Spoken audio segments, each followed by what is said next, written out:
વાસુદેવયા શ્રી કૃષ્ણ ગોવિંદ હરે મુરારી ઓમ બ્રહ્માંડમાં પ્રસ્થાપિત કરી ઋતુઓ બની અને હવે મૈથુની સૃષ્ટિનો વિસ્તાર કરવાનું કર્યું. 3 પુત્રી થઈને 2 પુત્રો થયા. આકુતિ, દેવહૂતિ, પ્રસૂતિ, ઉત્તાનપાદ અને પ્રિયવ્રત. આ 5 બાળકો થયા. દેવહૂતિના વિવાહની કથા આવી. કરદમજી સાથે દેવહૂતિના વિવાહ નક્કી થયા છે. પણ ઋષિએ સંકલ્પ કર્યો છે, પ્રતિજ્ઞા લીધી છે કે મારે એક પુત્ર થશે પછી હું સંન્યાસ ગ્રહણ કરી લઈશ. દેવહૂતિજી સાથે વિવાહ થયા. વિવાહ થતાની સાથે તો ધ્યાનમાં બેસી ગયા. વર્ષો સુધી દેવહૂતિજીએ પતિની ખૂબ સેવા કરી, શરીર સૂકવી દીધું. એકવાર કરદમજીની દ્રષ્ટિ પડી દેવહૂતિજી પર. અરે, મારી સેવામાં પોતાનો દેહનો પણ ખ્યાલ રાખ્યો નથી, શરીર સૂકવી દીધું. કહ્યું, જાઓ સામેના સરોવરમાં સ્નાન કરીને આવો. જો આજે પણ સિદ્ધપુરમાં બિંદુ સરોવર છે. કરદમજીએ એવું તપ કર્યું હતું કે સ્વયં પ્રભુની આંખમાંથી અશ્રુ બિંદુ પડે અને એનાથી સરોવર બન્યું, એટલે સરોવરનું નામ છે બિંદુ સરોવર. અને અહીંયા દેવહૂતિનો ઉદ્ધાર થયો એટલે માતાની વિધિ ત્યાં કરવામાં આવે છે. સ્નાન કરવાનું કહ્યું, નૂતન દેહ પ્રાપ્ત થયો, વિમાન તૈયાર કર્યું અને વિહાર કર્યો છે. નવકન્યા થઈ છે, 10મા પુત્ર રૂપે. બોલો કપિલ નારાયણ ભગવાન કી જય. કપિલ ભગવાનનું પ્રાગટ્ય થયું. સાંખ્યમ સંખ્યાત્મક વાચ્યમ કપિલાદિ વિરુચ્યતે. સાંખ્ય શાસ્ત્રના ઉપદેશક છે. પ્રકૃતિ અને પુરુષના ભેદથી 28 તત્વોની વાત જે સાંખ્ય શાસ્ત્રમાં કરવામાં આવી છે. નિરીશ્વર સાંખ્ય અને શેશ્વર સાંખ્ય, 2 પ્રકારના સાંખ્ય છે. ભાગવતજીમાં શેશ્વર સાંખ્ય છે. માતાએ જોયું, પ્રભુનો અવતાર તો મારા પર કૃપા કરવા માટે થયો છે. બિંદુ સરોવરના તટ ઉપર બિરાજ્યા છે કપિલ ભગવાન. આવ્યા દેવહૂતિજી, વંદન કર્યા. ભગવાન જાણીને પ્રશ્નો કર્યા. પહેલા પ્રશ્ન કર્યો, સાધુના લક્ષણ કેવા હોય, સાધુ પુરુષ કેવા હોય? અને કપિલ ભગવાન બોલ્યા, 16 લક્ષણ સાધુ પુરુષના બતાવ્યા. જે સહજ હોય સાધુ, જે સીધો હોય સાધુ, જે સરળ હોય સાધુ, જે સાધના કરે સાધુ, જે સહાય કરે સાધુ, જે સહન કરે સાધુ. આ સાધુ પુરુષોના લક્ષણો છે. વૈષ્ણવ કોને કહેવાય? આપણે ત્યાં તો એટલે તો દયારામભાઈએ પણ કહ્યું ને, વૈષ્ણવ નથી થયો તું રે સિદ્ધ પુમાનમાં ઘૂમે રે, હરિજન નથી થયો તું રે સિદ્ધ પુમાનમાં ઘૂમે રે, હરિજન જોઈ આંખડી નવ હરકે, દ્રવે ન લોચન દાતા રે. વૈષ્ણવ તું થયો ને બીજાના દર્દ, બીજા પર દયા તને નથી, તું કેવો વૈષ્ણવ? 10 જણાને ધક્કો મારી અને આગળ દર્શનમાં પહોંચી ગયા તો શું શ્રીનાથજી બાબા તમને જોઈને રાજી થશે? આપણને આગળ જતા આવડે છે, નજીક જતા નથી આવડતું. અને ધક્કો મારીને આગળ પહોંચનારો વ્યક્તિ ભગવાનથી કેટલો દૂર થઈ જાય છે એ તો આપણે વિચારતા નથી. આગળ પહોંચતા કરતા નજીક પહોંચવાની કોશિશ કરજો કે હું ભગવાનની નિકટ પહોંચ્યો કે નહીં. ભલે ને ભીડમાં છેલ્લે હોઉં, પણ વૈષ્ણવ તો એ જ કહેવાય, મારે કારણે કોઈ બીજાને લાભ મળતો હોય તો એને આગળ. મારા માટે ભલે પ્રસાદ ન રહે, લાગે કે ઓછું પડે એમ છે, ખાલી થાળી લઈને બાજુમાંથી સરકી જાય અને બીજાને લેવડાવી દે, એ જ વૈષ્ણવ. આ જ વૈષ્ણવતા છે. એમ લાગે કે જારી ભરવાનો બધાને આગ્રહ છે અને ક્યાંક મહાપ્રભુજીને શ્રમ પડી રહ્યો છે અને બીજાને હાથ લગાવીને ત્યાંથી આગળ નીકળી જાય, આ વૈષ્ણવતા છે.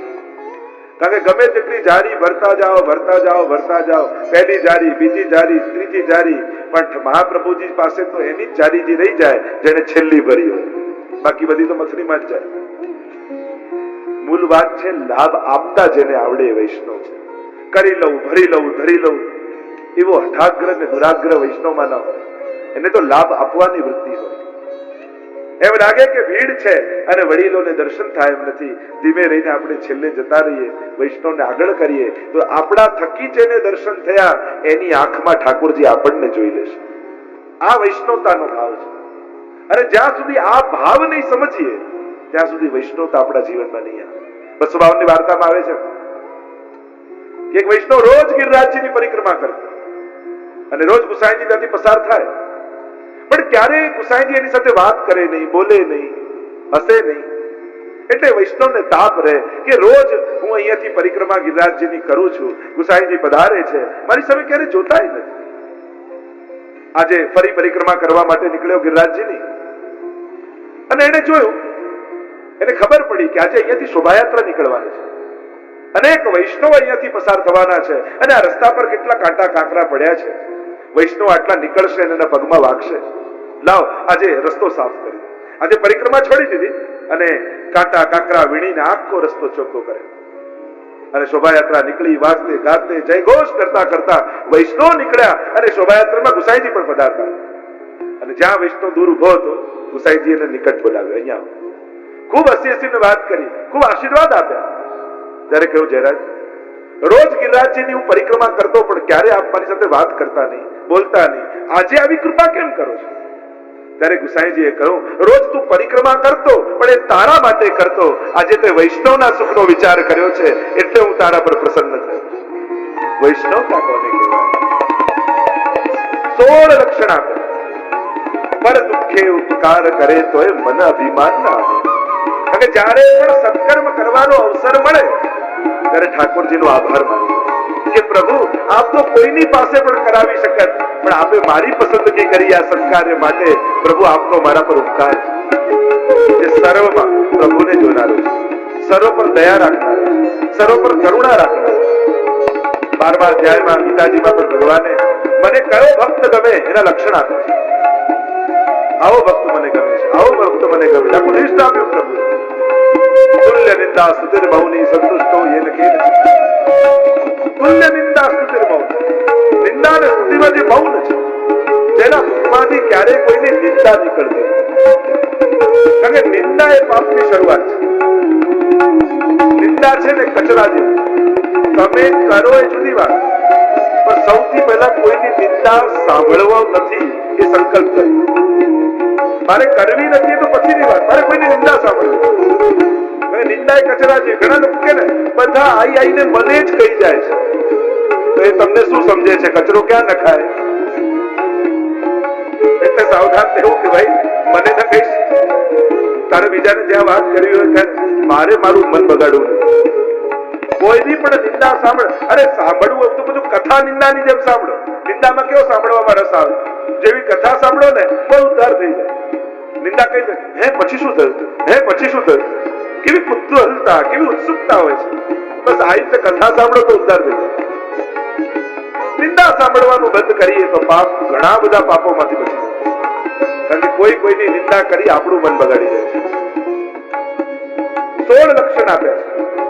આગળ પ્રશ્ન કર્યો, ભક્તિનું શું સ્વરૂપ છે? 4 સ્વરૂપ બતાવ્યા, 4 લક્ષણ: રાજસ, તામસ, સાત્વિક અને નિર્ગુણ.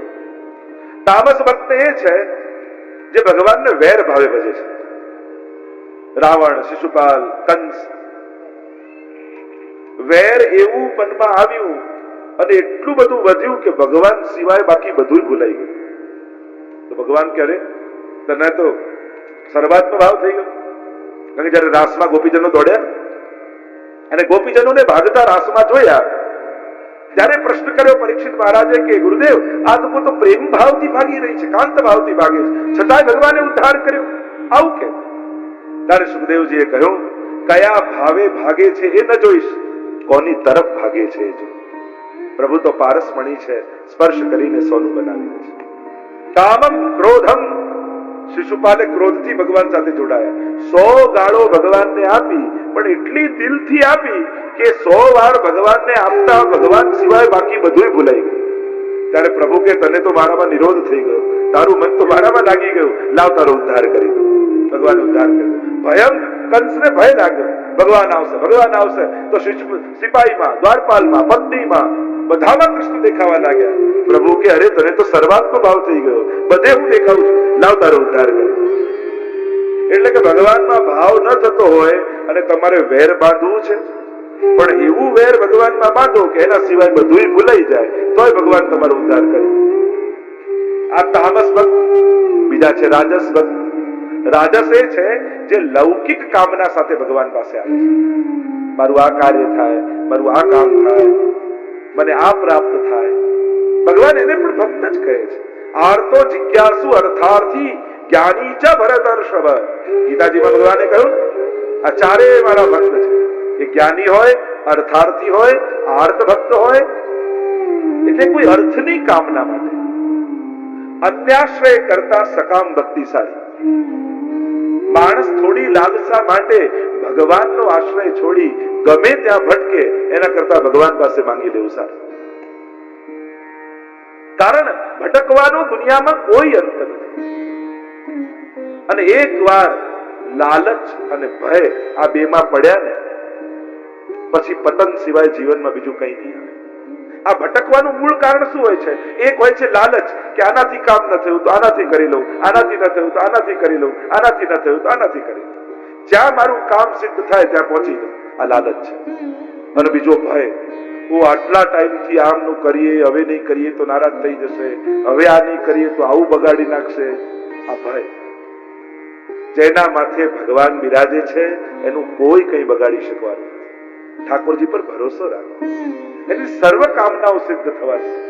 પણ ભટકતા રહેશો તો દુનિયા ભટકાયા જ કરશે. લોકો જુદા જુદા ઉપાયો બતાવ્યા જ કરશે. અરે અહીંયા તો ખાલી આ ચડાવો તો કામ થઈ જાય, અહીંયા તો ખાલી આટલું કરી આવો તો કામ થઈ જાય, આમ કરી કરી કામ થઈ જાય, કામ થઈ જાય કરી કરી માણસને ભટકાયા જ કરે. અને એનો કોઈ અંત નથી. આ લાલચ. નિષ્ઠા રાખો, ભક્તિ રાખો.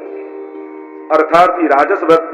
ત્રીજો છે સાત્વિક ભક્ત, જે મુક્તિની ઈચ્છાથી ભગવાન પાસે આવે છે કે આ જન્મ મરણના ચક્કરમાંથી છૂટી જાઉં અને મોક્ષની પ્રાપ્તિ મને થઈ જાય, એ ભાવ સાથે જે ભગવાનને ભજે એ સાત્વિક ભક્ત છે. કારણ કે મુક્તિની ઈચ્છા પણ દુર્લભ છે. મુક્તિની ઈચ્છા, ત્રણ ઈચ્છાઓ દુર્લભ કહી શંકરાચાર્યજી પણ કહે છે. દુર્લભો ત્રૈમે વૈતત દેવાનુગ્રહ હેતુકમ મનુષ્યત્વમ મુમુક્ષુત્વમ મહાપુરુષ સંશ્રય. આ ત્રણ વસ્તુ જીવનમાં દુર્લભ માનવામાં આવી છે. મનુષ્યત્વ દુર્લભ છે, મુમુક્ષુત્વ મુક્તિની ઈચ્છા દુર્લભ છે, અને મહાપુરુષનું સાનિધ્ય દુર્લભ છે. આ ત્રણ વસ્તુ દુર્લભ છે. સાત્વિક ભક્ત. અને ચોથા છે નિર્ગુણ ભક્ત, જે કેવલ પ્રભુને સુખ આપવાની ઈચ્છાથી જાય છે. જો આ આખી દુનિયા સુખ માંગવા માટે પ્રભુ પાસે જાય, બધા સુખ ક્યાં લેવા જાય? કે ભગવાન પાસે. પણ પ્રભુને એમ થાય કે હું સુખ લેવા ક્યાં જાઉં? તો એ મહાપ્રભુજીના સેવકના ઘરે આવીને બિરાજી જાય. કારણ કે આ વૈષ્ણવ પ્રભુના સુખનો વિચાર કરે. એ સવારે સેવામાં જાય તો એ વિચારીને જાય, એ વિચારતા ના જાય કે શું શું સુખ માંગીશ. એ વિચારે સવારે ઉઠતાની સાથે આજે પ્રભુને કયું કયું સુખ આપીશ, આજે શું ભોગ ધરીશ, આજે કયા શિંગાર કરીશ, આજે કયા મનોરથ કરીશ, આજે કઈ રીતે લાલ લડાવીશ. જે પ્રભુના સુખના વિચાર સાથે પ્રભુ પાસે જાય છે એ નિર્ગુણ ભક્ત છે. તો એને નિર્ગુણ ભક્ત કહો, એને ભાગવત ભક્તિ કહો, એને પુષ્ટિ ભક્તિ કહો, આ બધા સમાનાર્થી શબ્દો છે. એટલે તો મહાપ્રભુજી ભાગવત સુધારસ મત કે અપનો પંથ જતાય. ભાગવતનું દોહન કરી જે નવનીત નીકળ્યું એ જ પુષ્ટિ માર્ગ. એટલે વૈષ્ણવનો પ્રભુ પાસે જતી વખતે એક જ વિચાર હોય છે, આજે પ્રભુને કયું સુખ આપીશ, આજ પ્રભુને કઈ રીતે લાલ લડાવીશ. આ વિચાર સાથે પ્રભુ પાસે જાય. આ જ વૈષ્ણવની શ્રેષ્ઠતા છે કે પ્રભુ પણ ઈચ્છે કે ક્યારે હું વૈષ્ણવના ઘરે જાઉં. કારણ કે વૈષ્ણવ મને લાલ લડાવશે. રહ્યો મોહે શ્રી વલ્લભ ગ્રહ ભાવે. વલ્લભ ગ્રહ કયું? વલ્લભ કુલ રહે એ જ વલ્લભ ઘર? અરે ના, જેના ઘરમાં મહાપ્રભુજીની રીતથી સેવા થાય છે એ બધાના ઘર વલ્લભના જ ઘર છે. જ્યાં જેની રીત ચાલે એનું ઘર.